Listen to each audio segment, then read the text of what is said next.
I'm back. Don't worry. It's all okay. I'm back. Hello. Welcome to my life.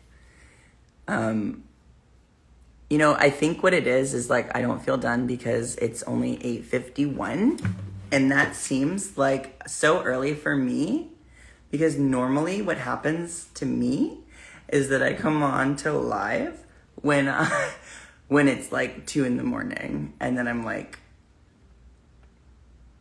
the only one awake. And then usually it's like my crowd is like in the UK or like in Australia or whatever. So I do look fancy today. Thank you. I decided to really dress up today for work, because sometimes working from home it's like oh, I don't really have to get like fancy for work, but I used to like get really dressed up for work, and it always made me feel really good. So I figured today was one of those days where I was like, I'm gonna like put in some effort. Thank you. What does your necklace say? It says princess. I'm flying to Seattle tomorrow. Any tips if you've been? I've never been to Seattle.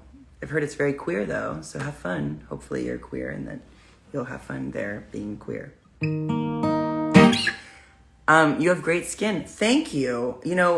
I should probably do a sort of skincare routine video, and I've had several people ask for it, and even one person tell me like how they would see me doing it. Like they gave me an idea of how to do it. Jay, thank you so much you got the first badge of this new live. We started at hi Jenny, oh my God, you're back. I didn't see you because you changed your name, or you changed it. Kennedy, oh my gosh, Kennedy's here. And Micah's here, hi Micah. Micah's one of my patrons on Patreon, and that's something that is very sweet to me. If you want to support me on Patreon, you very much can. It's available. If you go to patreon.com/Ezra Michelle, you can find me real quick. It always rains in Seattle. Take a jacket. That seems like solid advice. Okay, this is a song, and it's called this is a song called Digestible.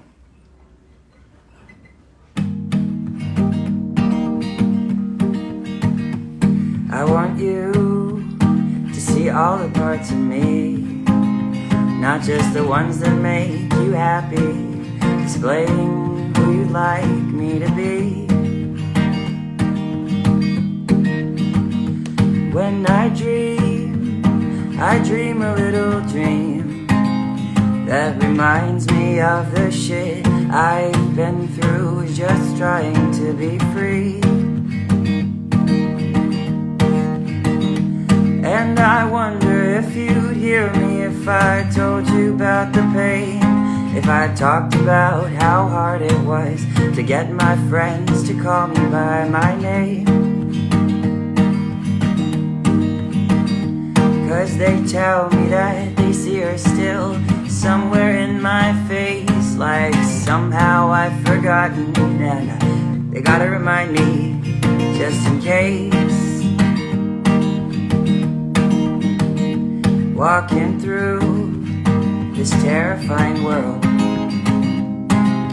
people look for evidence of how I could have possibly been born a girl. But I'm likable, so digestible. I made it onto TV and crossed right over the binary. Oh, I'm likable, so digestible. I'll answer all your questions like if I've got all the parts to stand a beat. I can't seem to be be honest with you, 'cause you turn off your brain when it gets too hard to listen to the truth. It's the cis folks in our lives that make it hard to breathe. You're killing us by debating our existence like we might be make-believe. I don't wanna be likable, so digestible. Your intestines are suffocating. Can't I just be fucking ugly? I don't wanna be likable, so digestible. Your stomach acid burns and I still feel confined by society. I don't wanna be likable, so digestible. The pressure to conform is palpable. I'm trans but I'm not required to be charming.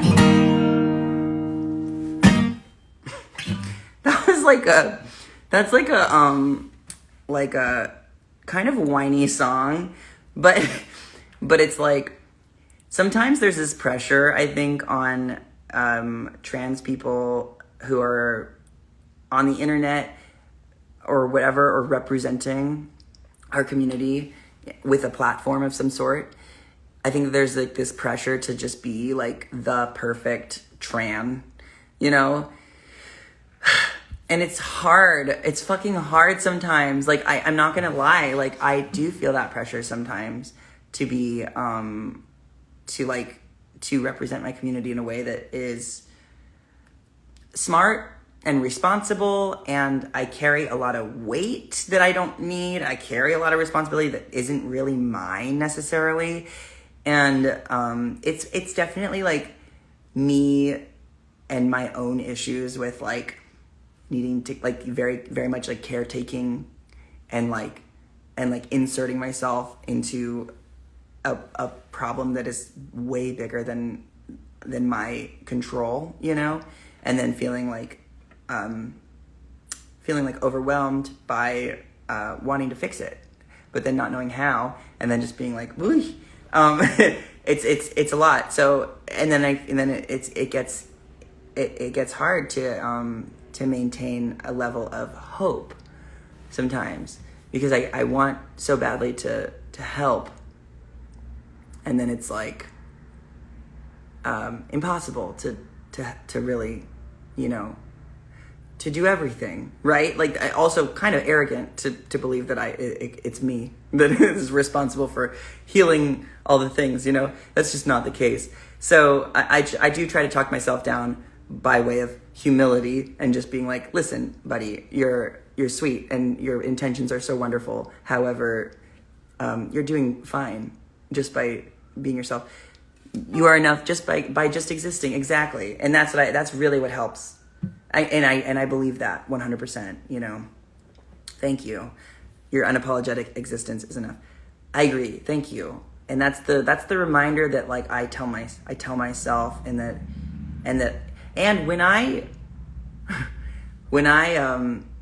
when I do stuff from that space of just being like, I'm gonna be fucking myself, and that's it. I'm just gonna be myself, and that's it. It's a lot more fun to exist. Jay, you are wonderful. Yes, MJ's Emmy nomination. Yes. Okay, y'all. 3 badges have been bought.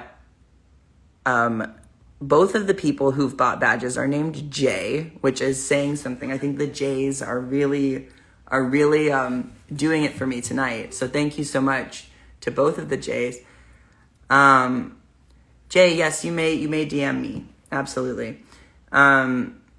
Where'd you get your tooth earring? I grew it myself in my face, and then when my orthodontist extracted it from my face, I requested to keep it, and then he gave it to me, and then I drilled a hole through it, which took a long time actually, and then I made it into an earring.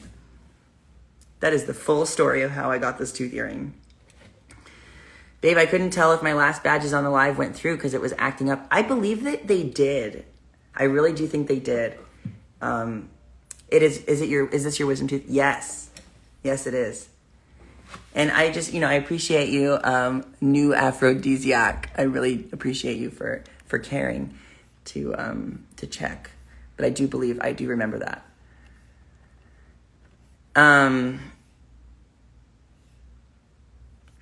All right. So, thank you. Thank you so much for telling me I'm cute. I live for that shit. It's wonderful. It feels so good. I love it. I love the validation.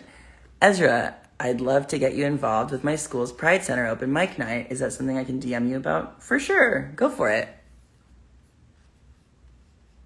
I'd love that. Hi,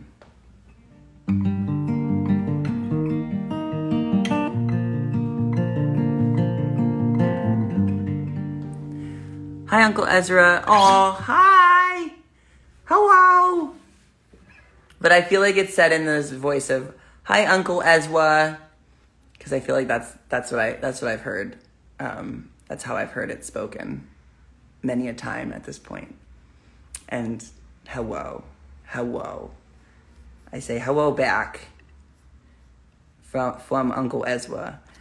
That scary voice is entertaining. That scary voice, hello, that I went through a phase in high school with my best friend at the time, Lulu. We exclusively spoke in those voices, exclusively, even in during class, all of it. We went through days where the only way we spoke was hello. And we thought it was so funny. We really did. And you know what? It probably was. It probably was funny. But I know that people around us did not like it. But we did not really care. I think we were both pretty happy to just not really care if we were liked by those around us. Tell me you were punk in high school without telling me you were punk in high school. I wasn't punk in high school. I wasn't punk. I wasn't anything. I wasn't anything really. I was, back then, during that phase, I was wearing I looked a little bit grungy, kind of. I was really inspired by 90s fashion well before 90s fashion actually came back around. And I didn't do it in a way that was very fashionable, so I didn't look very cool. I mostly was just grasping at things to try and feel like a person. So I wasn't really very good at fashion, but I always dressed very differently than those around me on purpose to try and feel like an individual, I think mostly, and also just to kind of play with expression and try to find something that actually felt good. Turns out I was trans and I didn't know it. So that is probably why I was constantly trying to figure out a look that worked for me. I wasn't really punk though. I did go to punk shows in high school, and I hung out with the punks. I just didn't look like one. I was mostly I looked like a street kid kind of. I didn't wear shoes. I wore a lot of flannels and band t-shirts and combat boots, but I had a bad haircut. I don't know if that gives you any indication of what I looked like. I also wore red lipstick pretty exclusively, almost every day, which didn't really, I don't think that worked really well, but I just was committed to it. There was also a year, I think it was sophomore year of high school, where I wore a Santa hat every day. Every fucking day. And, yeah, I was convinced that the back of my head was ugly. So then I was just I guess I'll just wear the Santa hat for the rest of my life. And then I made it a thing. People would be like, why are you wearing a Santa hat? It's springtime. And I'd be like, I don't know, I just like it. But secretly, it was the only hat that I really liked to wear. It was the only hat that I felt like my head didn't look weird in. And I was convinced that the back of my head was ugly. That's the truth. That's the truth. Also, I'm a Gemini. I'm not a Libra. I wore bear slippers for a year and I've never felt more normal. I think I wore footy pajamas to school one time when it was not pajama day. Combat boots and band tees plus a bad haircut seems punk to me. I get you though. You were a damn tiara. I wore a damn tiara daily my junior year. See, there we go. That's yeah, I relate to that kind of energy. I saw you at the Hot Donna's thing and you killed it. Thank you. Thank you so much. I had so much fun. Oh my gosh. I wanted to play another song, but then the MC just like kind of was like, all right, give it up for Ezra. And I was like, oh, okay, cool. But it was really fun. I had so much fun.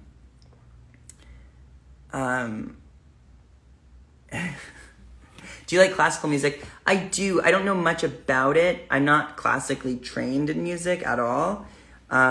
So I can appreciate it though when it's on. And when someone's showing me a classical song, I'm usually intrigued by it and fascinated by like the talent and like the math that it takes to like put something like that together, like an arrangement like that together. But I'm not knowledgeable about it. I'm just sort of like, wow, like in awe. And I don't necessarily choose it. Portland would love to have you for real. Yay, I would love to go. I'm actually going to Portland in September. We had uniforms, but I wore PJs for the last 2 years of high school because Corona. Oh, wow. Yeah. I wore a fedora every day in 7th grade. Work. Nice. Mozart's Requiem goes hard. You know, I've heard that, and I do agree. LMAO, Tom and Jerry callback. What instruments can you play? Guitar and like a kind of piano and kind of bass, but not really. It's all like kind of music. Like I can kind of play those things. I started on bass, and then when I realized I had absolutely no rhythm, then I was like, oh no, I guess I can't play bass. And then I was like, oh, I'll just like play guitar, because then I can just like play with my feelings, you know? And that felt safe for me. So there's this song I wrote. So one of my favorite artists is Daniel Johnston. Like performing in Portland or visiting someone. I'm visiting someone in Portland. One of my favorite artists is Daniel Johnston, who did this lovely drawing here. And also I have him tattooed on me. This is an album cover for this album called Hi, How Are You?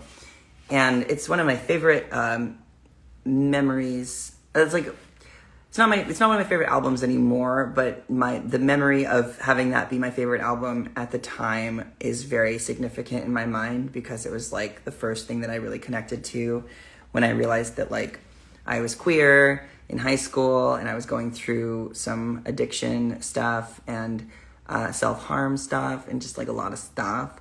And then, so I really latched onto this one album and really felt seen by this person who clearly had a lot of mental illness, and it showed up in his music a lot. So I felt very seen, and I related on some level. And so he passed away in 2019. And so I wrote a song about that.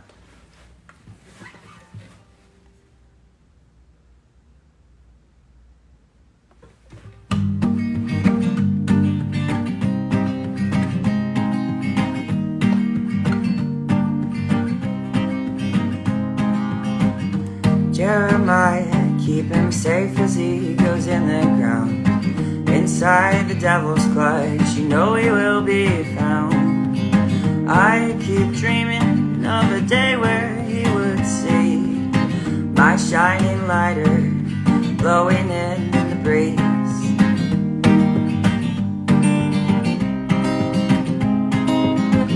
But hop along him with an eye fixed on his heart. He needed love right from the very start.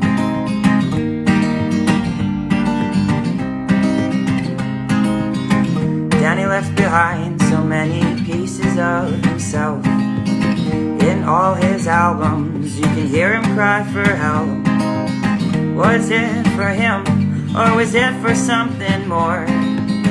Oh, did he know how much he'd grow to be adored? Or was it because the music just came out the way it did, just kind of pouring out his mouth?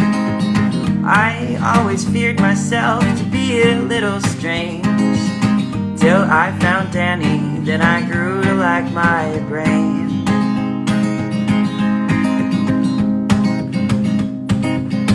He was mistaken for a crazy, tortured man, but to so many of his honest, loyal fans, oh, Danny gave us all the hope we never knew, when writing music was all he could do. Oh, Mr. Johnston, I love you. Now Danny's dead, and I'm heartbroken. The frog of innocence finally came a-croaking. But to me, because we never really met, Danny's still curled up somewhere deep inside my head. I'm grateful to him for the chaos and the words. I'm grateful to have been so lucky to have heard, to have looked through the window he created. I'm not the only one who wished they could have saved him.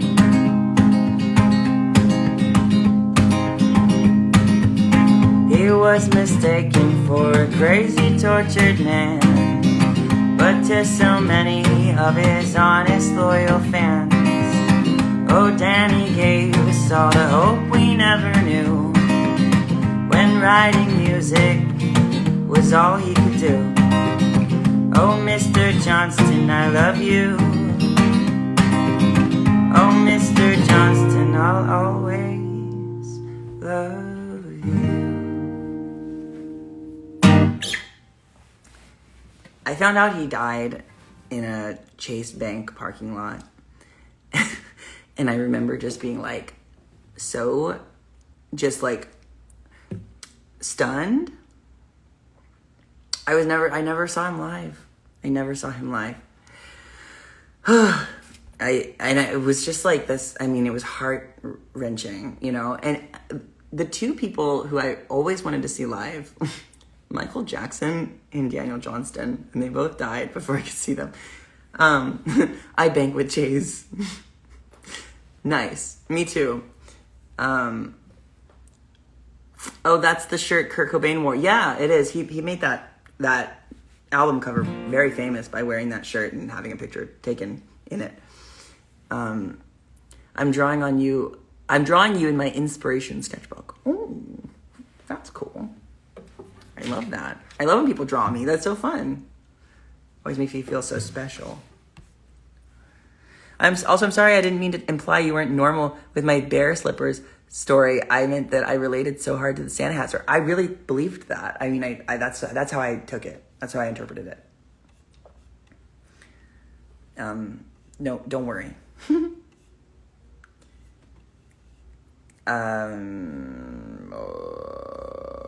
I have this song I wrote a long time ago, actually, and it's one of my favorite songs that I ever wrote. It's really simple, and it's called The Ballad of 41st Street. Unknown fake 312 bought a badge. Thank you so much.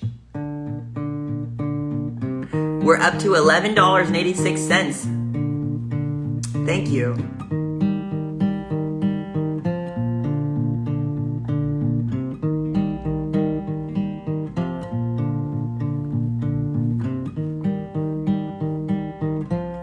Love me tender, hold me tight, cigarette lit by candlelight, floodgates open, rushing water, never know who's not my father.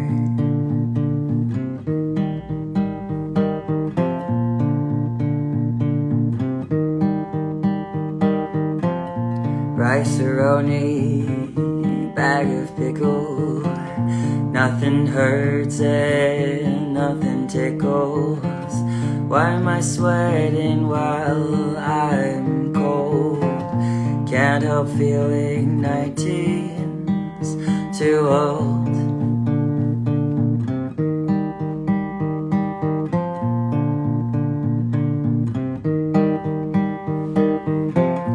Can you love me till the morning? When it's raining and when it's pouring. Love me tender, hold me tight. Cigarette lit by candlelight.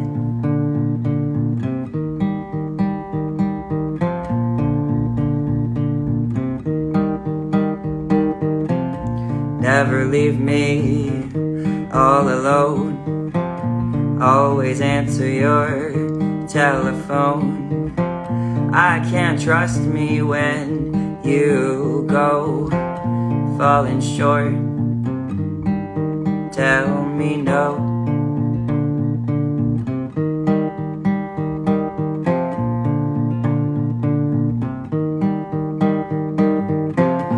Unbecoming desperation. As she needs dissociation. Love me tender, hold me tight. Cigarette lit by candlelight. Cigarette lit by candlelight.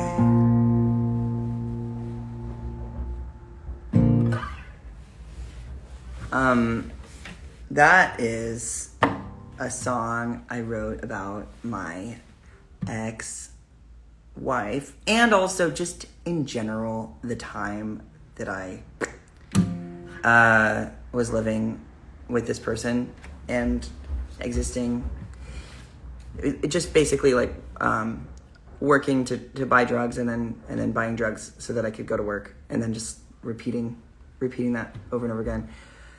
And it was just a really, it was like a sad time in my life. And then also like wasn't really able to like see how sad it was in the moment because I was so fucked. What are you saying?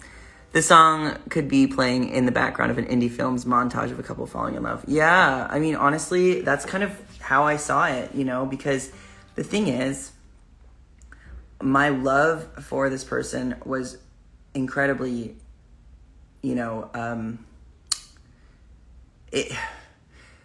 it created a fantasy that was so wonderful to exist in, because it was like there was an energy about our relationship that was so addictive. You know, it was like once we were together, it was like time stood still and the external world didn't exist, and we could just it was like there was relief in that, you know, and I needed existential relief at the time. I everything hurt back then so bad, and having a relationship where I could just lose myself in it was just so fucking great. Thank you so much, Fat Cat Cakes, for buying a badge. I appreciate it. Substance and any other addictions. Yeah, I mean, yeah, all of it. It was all, I am a drug addict, and that's a part of my story, and you know, I'm sober now, but at the time I wasn't, and this is one of the main reasons why I bottomed out so early in life. I was young. When I got sober, I was 22, and when I was first starting to try to get sober, I was 21. It took me a year to get my shit together enough to like put some time together, you know. But that year leading up to it was just absolutely, it was one of the worst years it was the worst year of my life. Straight up, worst year of my life. The most lonely year of my life. Because by the end of it, I had no friends. I had, like, I was like alone, you know, I was really alone. And then, so I really, I was so desperate when I first was getting sober. I was so desperate that I just kind of was like, and I think that's a really like precious space to be in, to be at, like, they talk about like a bottom, like hitting bottom, and not in like a sexy way, but like in a like a I'm gonna fucking die way. Oh, you got sober at 21 too? That's so cool. I mean, I was 22, but I tried at 21 and just didn't stick for me. My first sober date was March 14th, 2016. And then relapsed.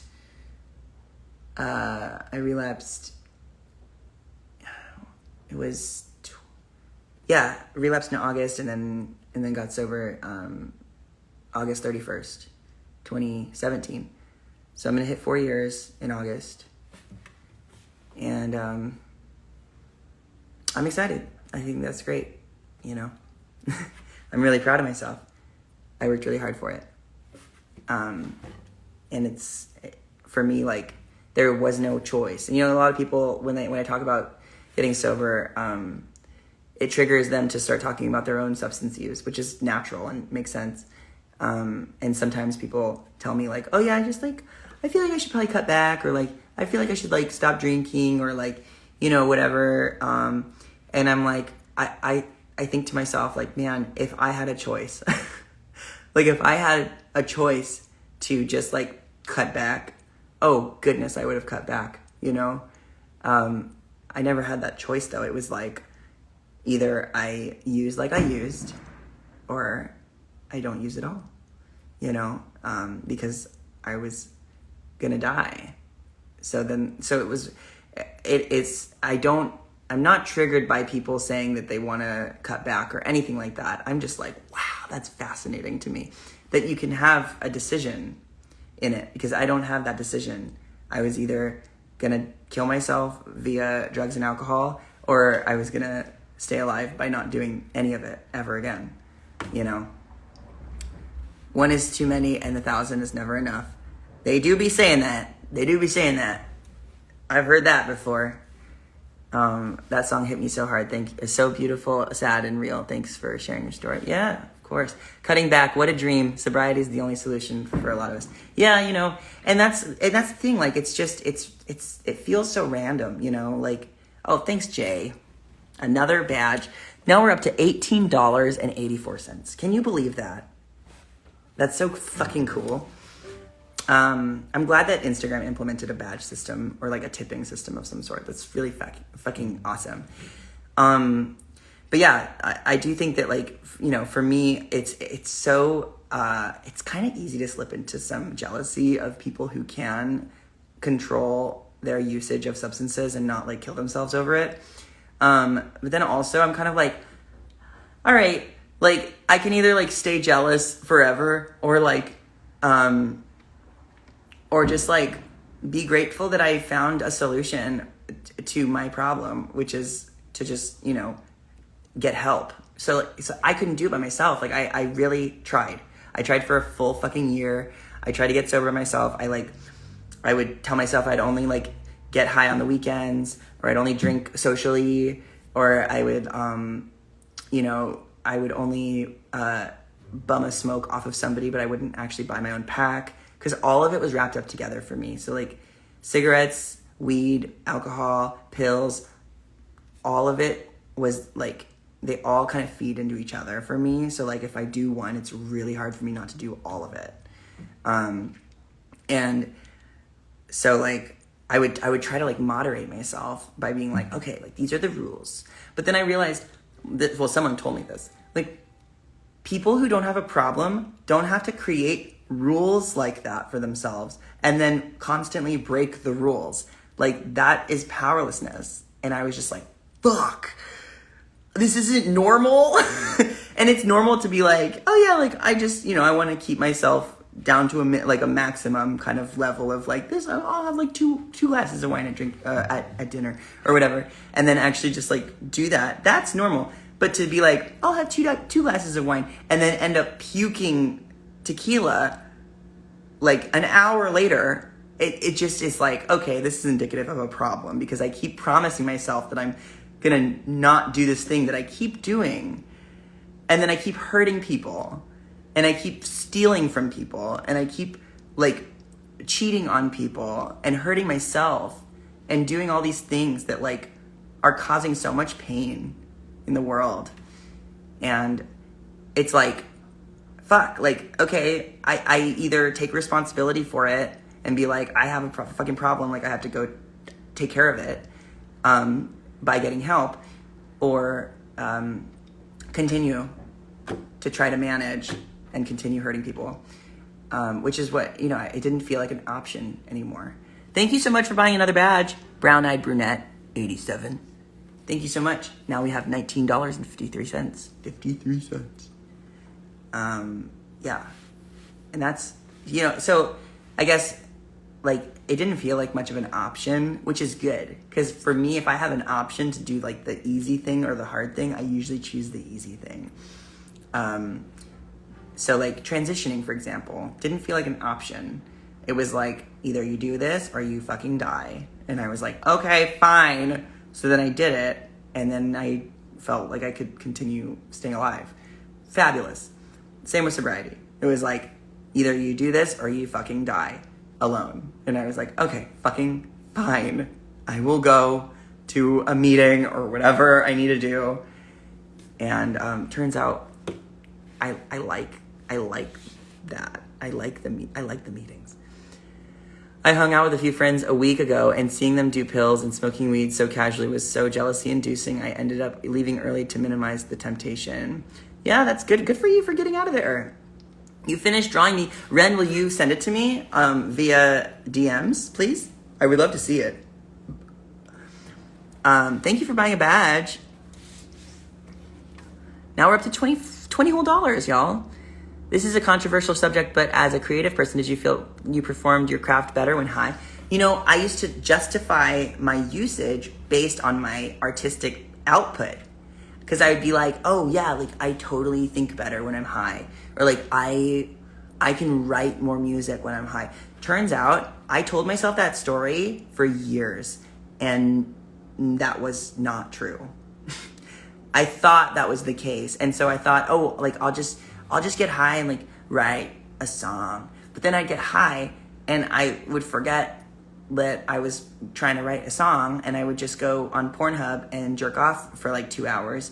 And then I would, you know, eat a bunch of toast or grilled cheese sandwiches, and then I would go to bed, you know, and watch a movie and then pass out. So like I would really, you know, I didn't do the thing that I thought I was gonna do ever. And that's the thing that's really challenging about being a drug addict who is still using, because it's like I can have all these hopes and dreams and like aspirations and goals for my life, but then achieving them is like absolutely impossible. It was impossible for me because I could never follow through with anything. So then it was just like, okay, like, oh, maybe tomorrow I'll actually do the thing. And then I did that for years. And then I didn't really go anywhere, you know? I just kind of like maintained a level of aliveness that was, you know, alive. I certainly was breathing and living off of like 7-Eleven snacks. And my poop was really unhealthy looking. And I would wake up every morning nauseous. And the first thing I did every morning when I woke up back then, every morning without fail, I would open my window. Like, I would not even get out of bed. I would just like, I would be laying there, and then I would like wake up, open the window before I even opened my eyes. And then I would like find my pack of cigarettes on the windowsill ledge thing, and like find my lighter and put a cigarette in my mouth before I even opened my eyes.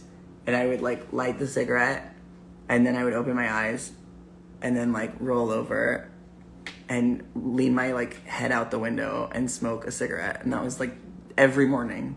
That's how I woke up. And then I would pack a bowl and do that, and, you know, start my day every day with the same thing. And I just existed in that space for a long time, where I was just constantly inhaling something and chugging something and popping something and then passing out. And I don't smoke anymore. I have over a year free of nicotine, which is fabulous because I really, oh God, I loved cigarettes. They were my favorite thing in the world. I just felt like I would choose cigarettes over everything. If I had like, this happened often, I would have like $5 left in my bank account or like $5 in cash and like overdrawn in my bank account. And then I would buy cigarettes with my last $5 because there was this one 7-Eleven, or it was a liquor store that had this one brand that was like $4, and like this was back in like 2013, 2014, before like the big tax increase. So I could buy a pack of cigarettes for like $4 and like 87 cents, and they were like Pall Malls, and they were so nasty. And yeah, oh God, but I loved them. I didn't care that they hurt. They hurt so bad though.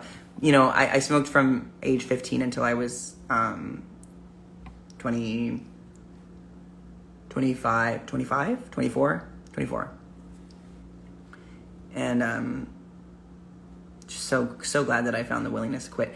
You know, I got on a medication that's for it's like an antidepressant that one of the side effects is like it helps you quit smoking, and it like I got on it recently, like it was like in the last 6 months that I got on this, but even before I got on it, I was like still just like always kind of craving cigarettes because like I just love them so much.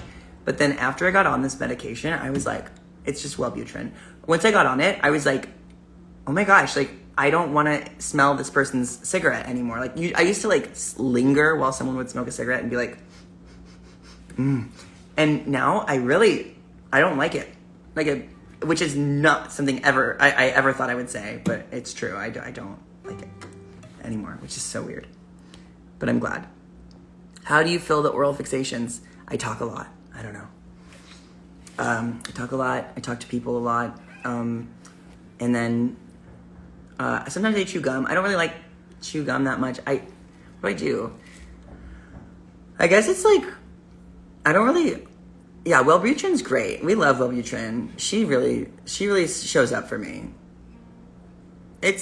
For some people really don't like it. I just absolutely adore it. I just think it does so much for me.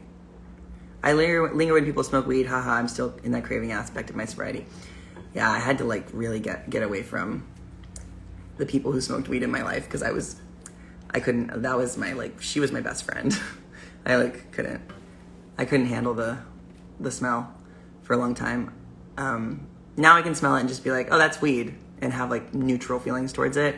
But I also there comes a point when you like work a 12-step program or whatever, where they talk about, there's like this, like the obsession has been removed or whatever. And I kind of feel that way about it, like, honestly. And I don't feel like that, I can't be cocky about that, but it's like, I noticed that there's no obsession, and that's cool, and I'm grateful. But I also recognize that that's not something I can rely upon, because I am a drug addict, and that's always dangerous no matter what. And so I have to be like hyper vigilant about these things, but it's still like, it's cool that I don't feel like I'm constantly craving stuff, because that was a hard time.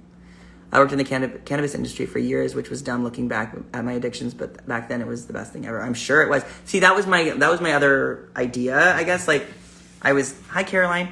I was thinking to myself, well, if I can't stop doing this, like maybe I'll just like make it my life and like work in the industry and just like go do that, so that I don't have to like constantly be like searching for money to buy weed. I could just like live with it. Yeah. So anyway, drugs, sobriety, all that. Speaking of, to make logic out of it, yeah, exactly. Yeah, make it my career. I quit smoking cigarettes in November, and since I moved to Massachusetts, I don't know. They don't sell menthol, so it helps keep the temptation away. Oh, you want to hear the song about Bob? Oh my gosh, the slutty song about Bob. Or my codependent tendencies song, because that's also about Bob. I'll play Obsession.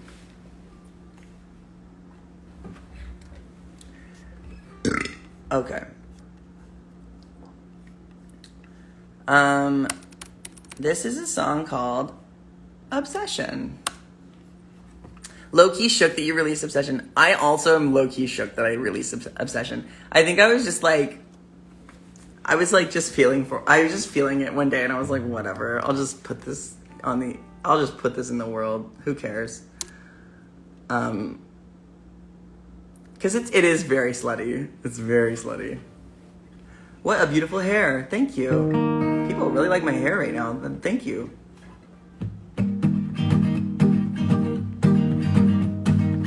Slide into my DMs, baby, you know how to do it right. I might be a trippin', but I think we should try to go all night. Tell me how you want me, on my back or on my stomach. Let's do it on the roof, fool around in public. Are you all in, baby? I know it might be tight, but I want you so bad.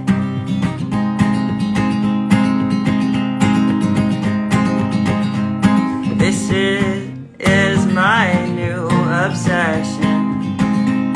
I'm in without a question. I got no time for guessing. This is my new obsession, obsession, oh, oh, oh.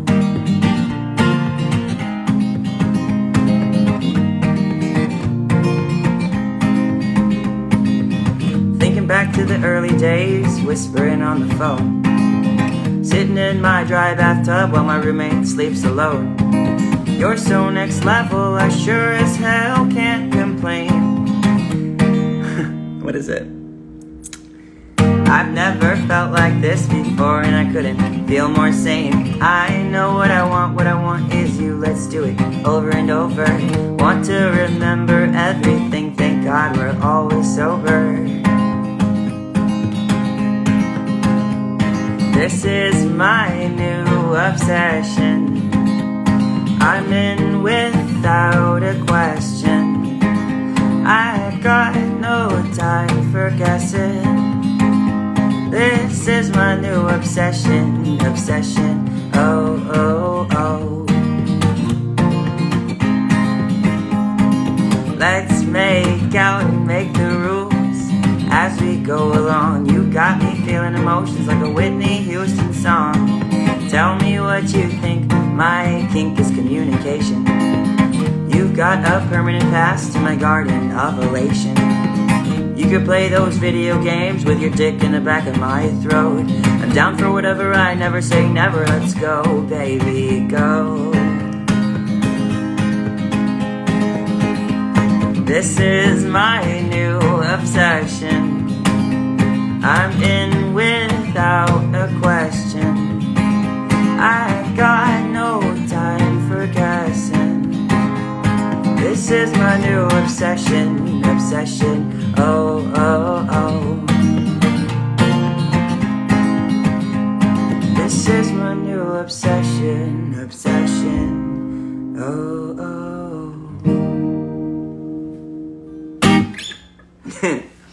That's called Obsession. And, you know what's funny? I had never actually put his dick in the back of my throat while he was playing video games before I wrote the song. And then I was like, well, now we have to kind of do it because, like, I already put it in a song. So then the next time he was playing video games on the couch, I was like,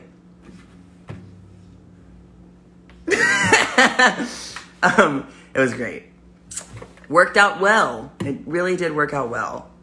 The results were 10 out of 10. Would recommend.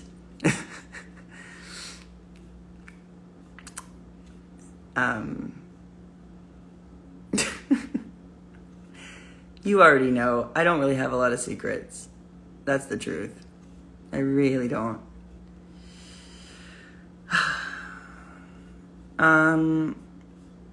Gosh, I'm trying to like look at some of these songs because I'm like, oh wow, I don't play any of these anymore. How do you do playing in playing the video game though? High score? He's so good at video games. He is so good at video games. I've like literally never played a successful round of video games before. I've always just been like very confused, very chaotic, didn't know what I was doing, didn't want to be there, hated it. I just hate them. I don't like violence. I don't like racing things. I don't like any of that stuff. It just, it freaks me out. So, I'm glad that Caldwell or Bob has Jacob because Jacob loves video games and they can really connect on that and they can do those things and I will hang out. The song you wrote about Rose, I don't really like to play that anymore. How did he do in playing the video? Oh yeah, I already read that.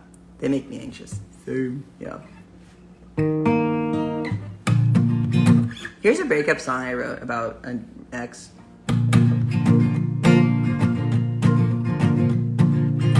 Oh wait, I remember I had to like play it up here, I think.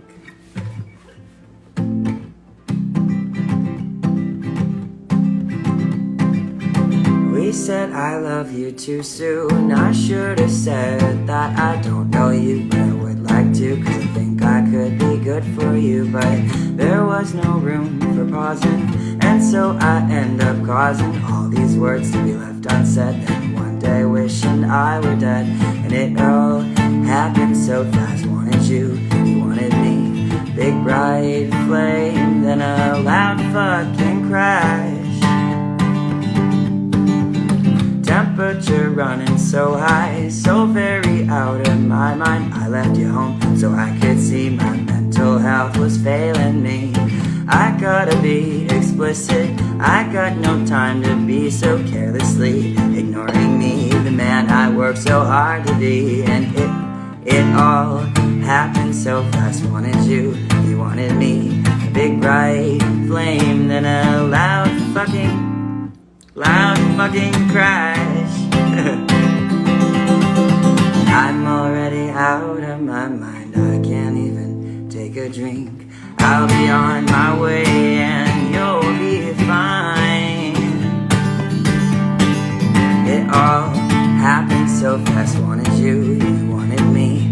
Big bright flame, then a loud fucking crash.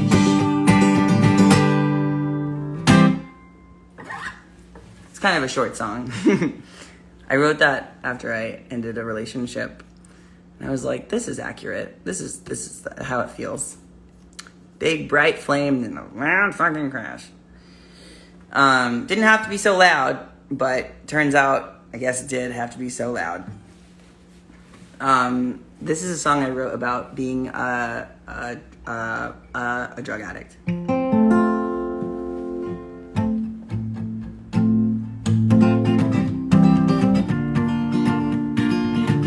I'm a slug on a rug. Don't ask me for any favors. I'll only let you down. I'll only let you drown.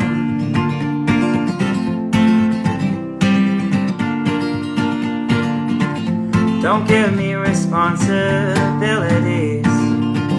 Just make me a pot of coffee. Don't expect I'll be productive. I'll probably just sit and stare at the trees. I'll probably just sit and stare at the trees.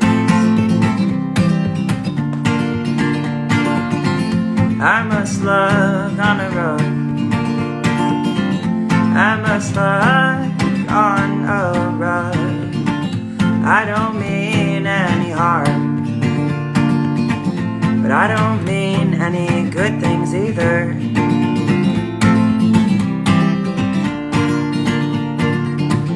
Give me a hole to crawl into. I promise I will not bother you. I'm a slug on a rug. I'm just a sleepy slug on a fuzzy rug.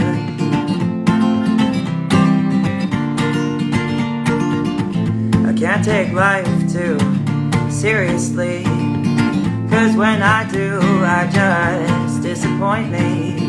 I haven't started that assignment, and no, I haven't done my laundry yet. I haven't even folded the last load I did. Nobody can rely on me when I can't even rely on me. I'm a slug on a rug. I'm a slug on a rug. I'm just a slimy slug on a dirty rug. I'm a slug on a rug. My life has become unmanageable. Might as well be dead. I can't seem to scrape myself off the floor. I try to commit, next thing I'm out the door.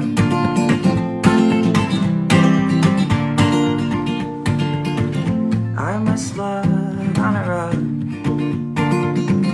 I'm a slug on a rug. I'm just a silly slug on a shitty rug. I'm a slug on a rug.